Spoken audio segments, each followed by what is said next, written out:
પાટણ જિલ્લાના રાધનપુર વિધાનસભા વિસ્તારમાં ભારે વરસાદના કારણે થયેલા નુકસાન અંગે ધારાસભ્ય લવિંગજી ઠાકોરે મુખ્યમંત્રીને પત્ર લખ્યો છે।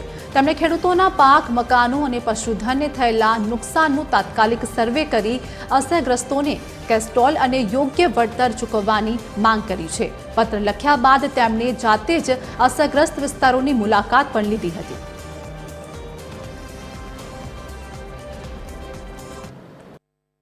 ત્રણ દિવસથી ભારેથી અતિ ભારે વરસાદ પડ્યો।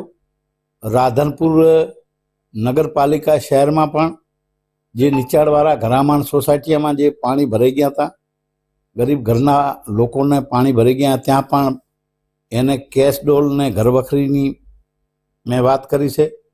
સાથે સાથે સાંતલપુર તાલુકામાં પણ મારો પ્રવાસ કાલે હતો। મેં ખુદ રૂબરૂ જઈને એ લોકોને ઘરમાં જઈને જોયો તો જે એ ઘરોમાં પાણી ભરેલા છે અને ઘર વખરી જેને નુકસાન થઈ છે એ લોકોને સહાય ચૂકવવા મેં મુખ્યમંત્રીને પત્ર લખ્યો છે।